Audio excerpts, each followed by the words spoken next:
Okay, today is the CVS3400. This is the rotary single acting positioner. It's all pretty much standard hard communication. That 1L at the end. The 1 stands for position transmitter. I want to show you what's in the box. So you've got your positioner. This one already has a fitting in it because we pre-mounted it to another unit. But the rotary positioner has that feedback link on the back. So that is the linkage connecting to the actuator. Set that there. What else do we have? We have this little guy, which goes on here.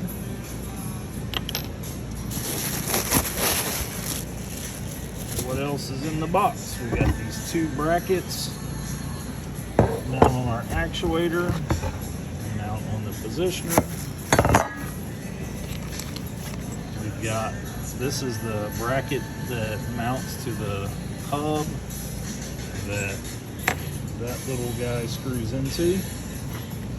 We've got a box full of bolts, and we've got a nipple, and this is an exhaust connection in case you need to vent flammable gases. It's just a connection point that you can screw in and vent those gases. I'm going to get everything out and give you all a view of every component.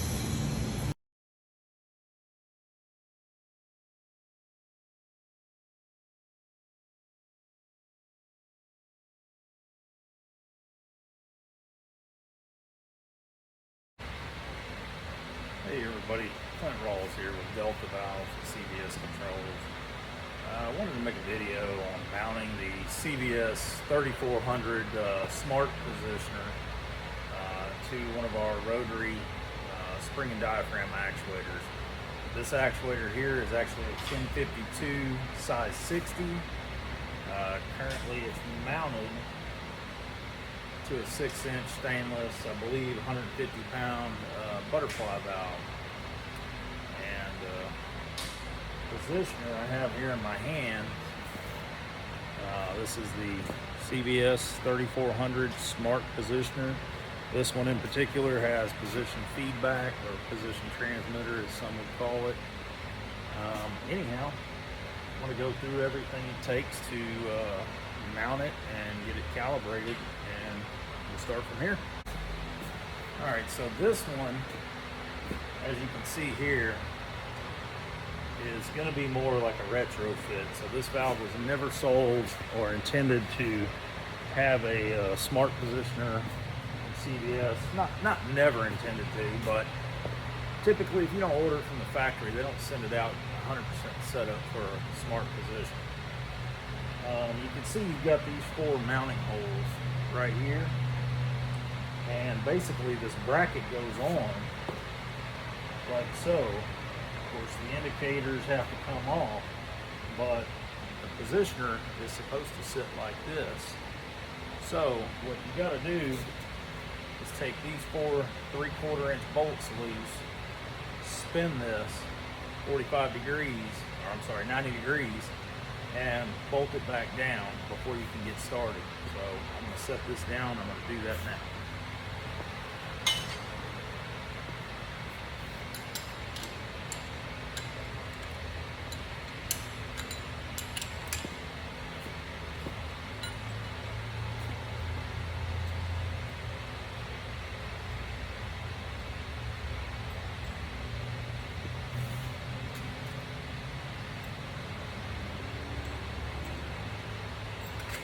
Got all of our bolts out. It's riding on the shaft bearing, so all we gotta do is spin it, quarter turn till the bolts line back up, bolt it back down, and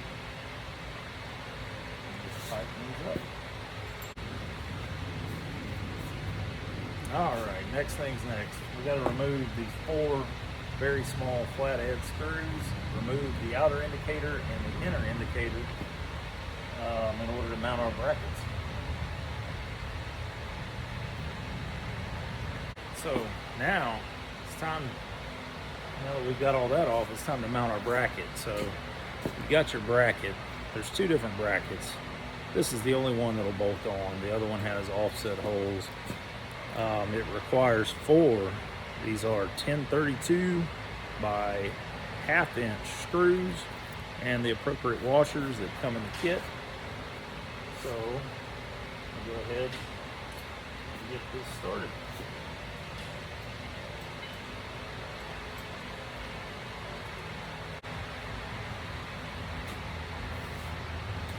All right, now that I've got that snugged down, you notice that while doing it, I want to try and make it as even spaced around the bushing as possible. You don't want it slopped off to one side. There is enough slack in those bolt holes for it to sit off center. You want it to be as center as possible whenever you're tightening it down. So now that we got that done, it's time to mount our let's see, our 1051, 1052 feedback link, or it's called a link plate. All right, so it's already, should mention this, it's already pre-drilled. So you've got the 2 outer holes. That's for your size 60 and your size 70, 1051, 1052 actuators. The smaller inner diameter holes are for your size 30 and 40, 1051, 1052 actuators. We're going in the larger holes since this is a size 60.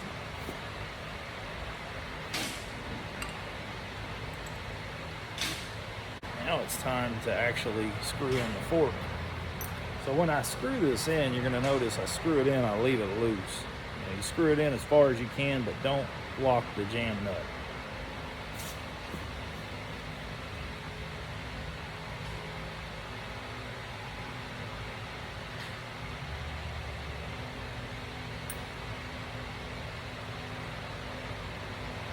Okay, beautiful. All right, so the next portion is for the outer bracket. See how the outer bracket's got that half moon? Well, that's there to give clearance for that, so it can rotate. So those 4 holes will line up, and the kit comes with the 4 bolts. I'm not going to do that one on camera, but I'll bolt it on and show you. All right, gang, so we got it bolted on. Comes with the appropriate bolts and washers. And next we're going to actually mount the positioner to the valve. Let me get. All right, guys, so the last of these mounting bolts, they're stainless Allen head cap screws with lock washers and nuts. The Allen side of it is actually a 5mm, and the nut side of it is a 10mm. So let's get to mounting.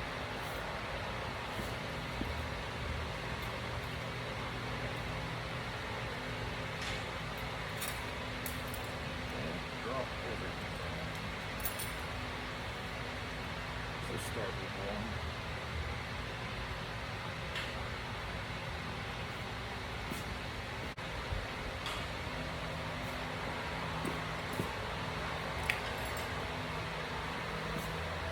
one. All right, I'm gonna bring y'all in for a close-up. I should have mentioned this a minute ago. Let's see, what can you see? There we go. So there's a tiny little dowel that sticks out of the positioner shaft and goes into the feedback link shaft. And basically you just need to make sure that that lines up. There are multiple mounting hole locations. However, it's kind of common sense that you can tell the depth that you need to go. If I went in any deeper, the shaft would bottom out. So I'm in the middle position right now.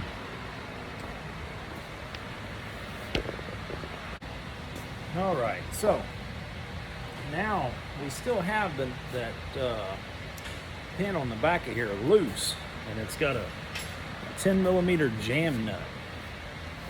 So it's very important what you do with this, because the positioner only allows so much rotation, and basically the pin is here and it goes down to here.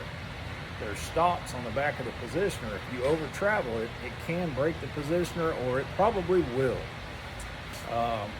So you really want to look at your actuator. Right now, the spring is underneath. There's a nut here. It is pushing the actuator and shaft upward all the way. Boom. Now, whenever it strokes down, it's offset. So it's actually going to stroke this clockwise. I don't know how it's going to look in the camera, but it's actually clockwise from where I'm standing. So it's rotating downward. So on the back of the positioner, you'll want to make sure that you rotate it over until basically it hits the stop in that direction.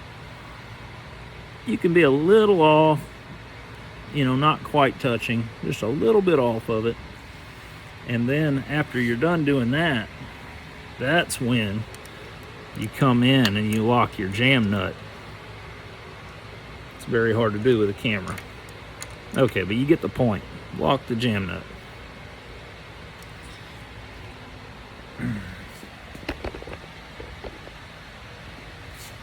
Alright. So now the jam nut is locked in place. Now, next thing, low battery. Next thing to do, we just got to run some tubing. Here, output to here, supply connection to the regulator, and I'll be right back with you. All right, so typically what I like to do, once I've got my air supply turned on, it should be, judging from the tag, so this tag says 33 psi to close the valve. So I normally want to be about 10 pounds above that. So if I were at 43 psi, that would work, should work perfect. Same thing, vice versa, valve fell open, still want to be 10 pounds above the set pressure. So now, starting out, take your 5mm Allen wrench. On the bottom of here, and I'll show you, there is a manual bypass. So there's this Allen locking screw right here. That's just a locking screw, and then there's a flat or Phillips right there. Turning that towards the M, I just turned it towards the A for auto. But if you turn it towards the M, it will manually bypass the positioner and send full regulator set pressure to the actuator, stroking it. So doing that, you can kind of verify that everything is set right, like your linkage and things like that, before you get started.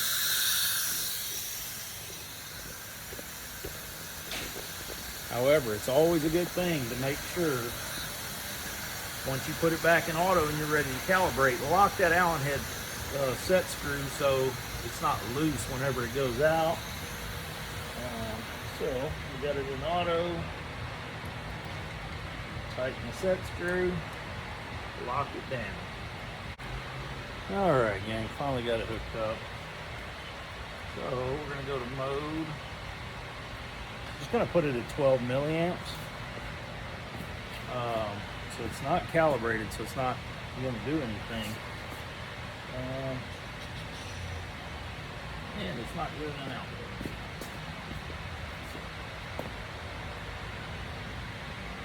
There we go. All right. Okay, so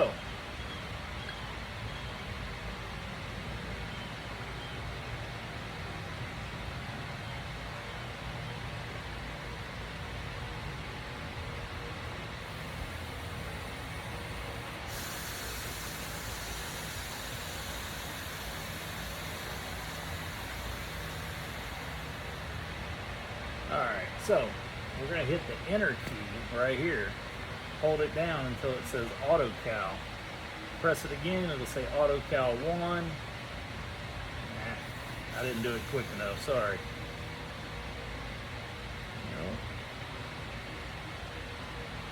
Oh, sorry. Let me escape out of that. Okay. We're gonna hold down the enter. And it's gonna pop up auto cal. Hit enter again. And then you're gonna want to go to auto cal 2 and press enter again. It's gonna tell you wait 3, 2, 1. Now you'll see the valve is stroking. And I know every smart positioner does the same thing. Basically, it's going and finding it stops mid-stroke, hysteresis, and sometimes can take some time. It tends to be the larger the volume in the actuator and the slower the stroking speed, it tends to, you know, judge how long you're going to be sitting there. This actuator is fairly large, fairly high volume. It's probably going to take at least 5 to 7 minutes, if not longer.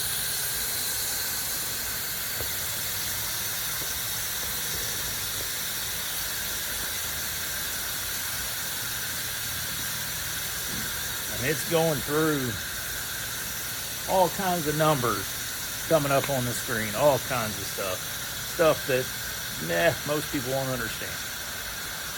It's going through steps. That's all it's doing. And whenever it's done, it will say complete. So right now, it's just opened back up. Very slow, but it opened back up.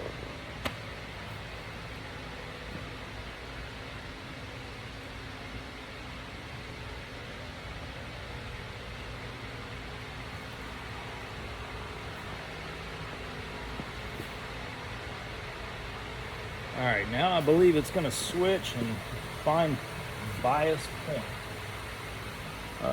Or maybe not. It might go full stroke again. Yeah, it's on step 3. It's going full stroke.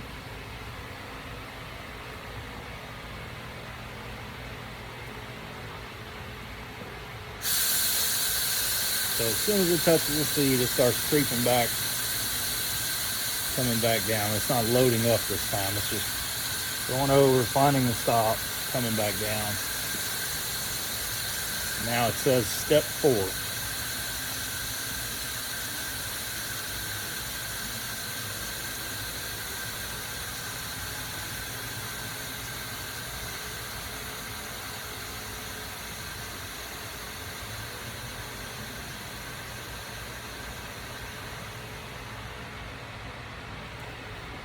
Right, it says wait 1, 2, 3, or 3, 2, 1.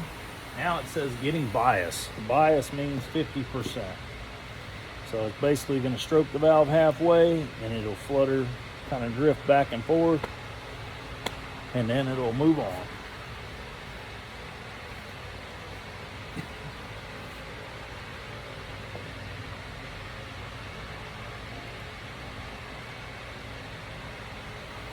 I sure hope my battery don't die on my phone, because it low battery quite a while ago. Alright, now it's going back open, setting the percents, going back to bias, but faster.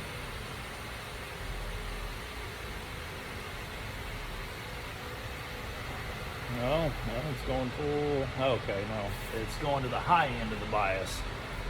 It's setting that percentage.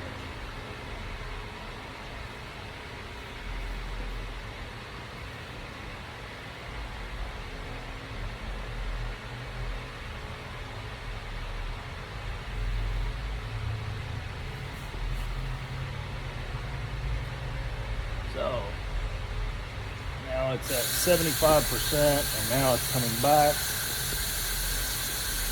So wait.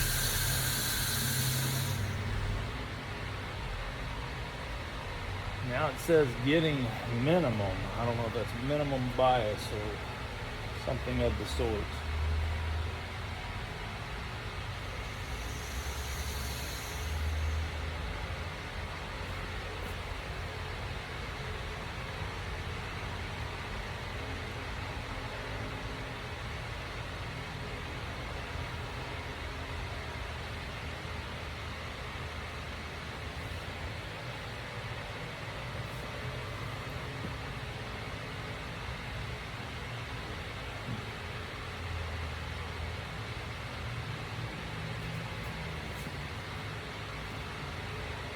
any weight. It's at 48% open, almost 49. I think it's just slowly creeping towards 50.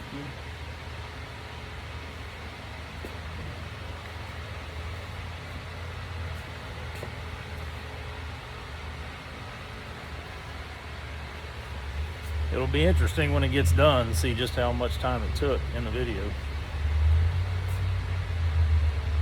Now it says getting max again.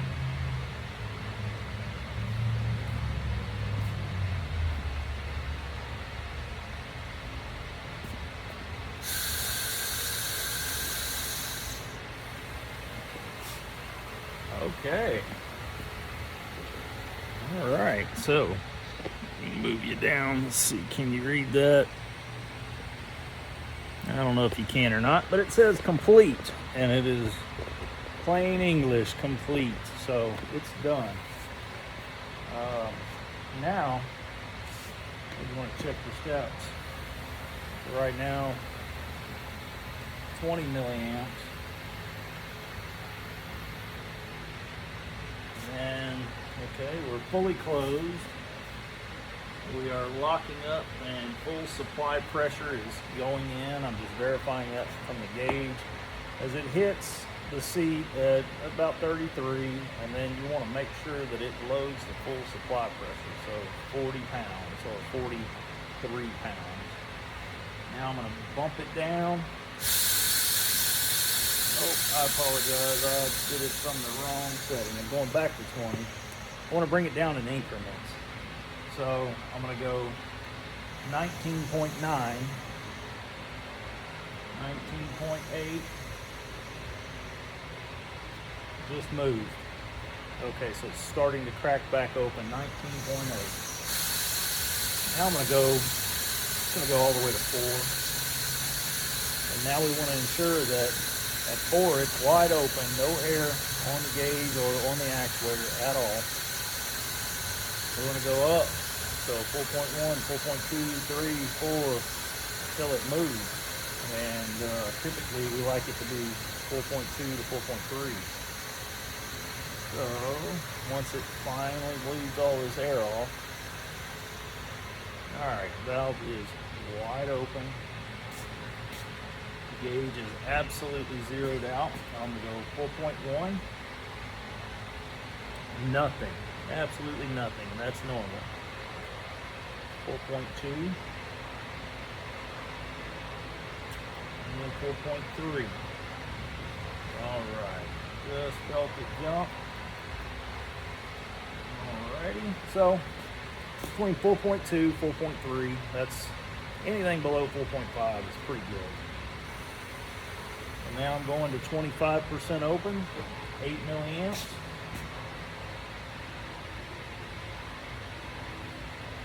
And verifying, I had to hit exit or the escape key. It still said complete. Guess I should mention that. Hit escape, it'll go back out. Now it's telling me percent. It's exactly 25%. And it is reading true motion. It's not reading what you're giving it from your milliamp source. It's physically reading the motion. Got a bad connection here, sorry.